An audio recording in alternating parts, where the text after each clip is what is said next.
Baku is a city on the rise. The surrounding oil fields have resulted in a booming economy, and Azerbaijan's capital is now quite the jewel on the Caspian Sea. It was also a hotbed of football in its old days as a Soviet republic, and now its newfound wealth will hopefully usher in an age of success. Elkan Mammadov is the General Secretary of the Azeri Football Association. We love our football in Azerbaijan. We've been playing football for the past 100 years. Though unfortunately, we don't have any great big football achievements to our name. Regardless of that, Azeris still love football. They love attending games and watching football.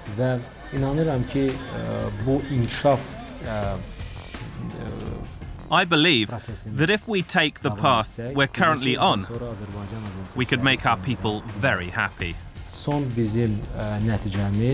Our national champions, Neftchi Baku, have made it into the group stage of the Europa League, which is quite an achievement for us.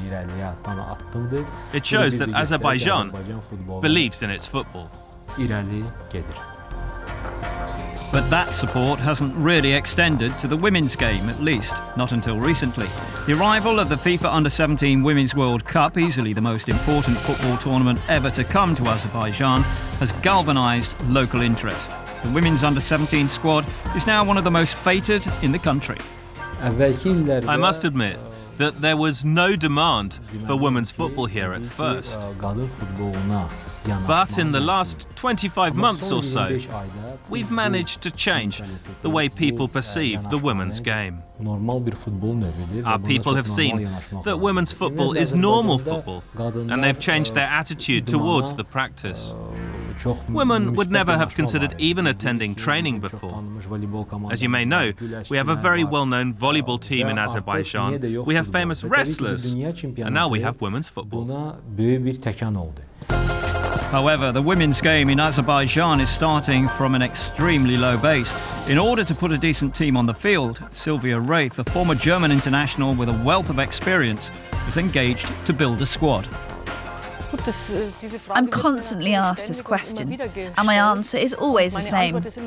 When we started here 2.5 years ago, there was nothing here, nothing. The girls understood nothing about football, and we really had to start with the basics. Now we've become a team that's grown together through sweat and hard work, and we're now in a position to show that we're good footballers. I hope that my players do themselves justice in the opening game. Facing Azerbaijan in their opening match were Colombia. Over the last few years, the women's game in South America has really taken off, with the likes of Marta, the Brazilian superstar, acting as role models. Colombia's seniors qualified for last year's World Cup in Germany, and this is the second time the Under-17s have participated in their age group tournament. We've made great progress. Nowadays, we're seen as a powerhouse in South America after Brazil. It's something we've demonstrated these past 4 years. We've had the opportunity to take part in 2 Under-17 World Cups. We've also been in an Under-20 World Cup, the Olympic Games and the Pan American Games, and we've made it that far thanks to our excellent qualifying campaigns. With an opening ceremony as spectacular as any, featuring the acrobats of Cirque du Soleil and the vocal talents of Jennifer Lopez, the Azeri crowd hoped their girls could do them proud.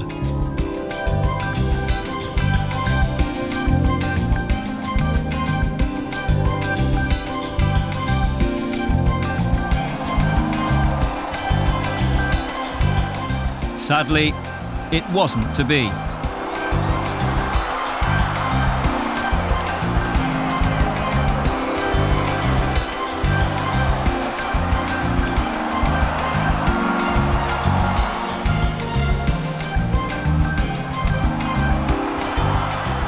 The Colombians won 4-0 in the end, and the hosts will need to put it down as a learning experience. Colombia finished behind Brazil in the South American qualifiers. Brazilian women's football has the deepest structure on their continent, but though they're perennial qualifiers, their junior teams have never progressed far. There's been a noticeable growth of women's football in Brazil, and it will be helped if we win a World Cup title, whether it be in the under-17s or under-20s. These are the FIFA categories, and all of their World Cups are very well organised.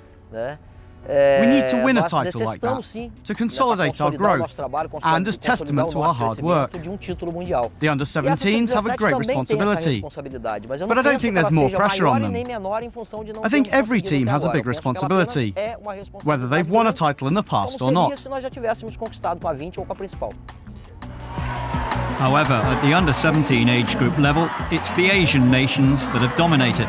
The two Koreas, who divided the first two tournaments between them, and Japan, the current continental champions, have been the teams to beat. The youth system has been supplying the Japanese teams with players for years. And I think that these Japanese teams are the ones that the rest of the world now measures themselves against. Even the USA has spent time going to play in Asia. But Brazil deserves respect as well. Our players also come from a great system. The Japanese was certainly far too good for Brazil.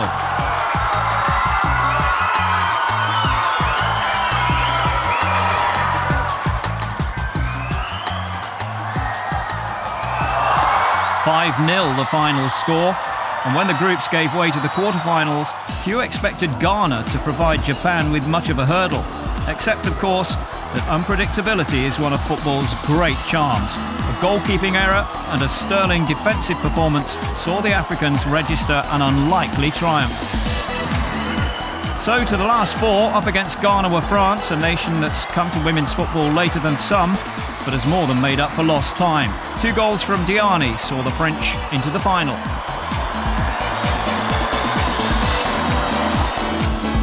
The other semi saw DPR Korea, the first winners of this tournament in 2008, up against Germany. A brace of goals from Kim So-kyang put the Koreans safely through.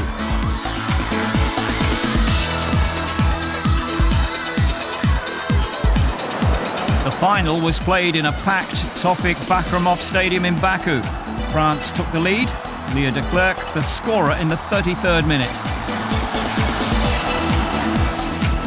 With little more than 10 minutes left, back came DPR Korea. Ryun Sim with the equaliser. There's no extra time for the under-17s, so it was straight to penalties. With the score 7-6 to France, Ryun Yong's shot was saved. For the first time, the title was going to Europe. France, winners of the FIFA Under-17 Women's World Cup of 2012.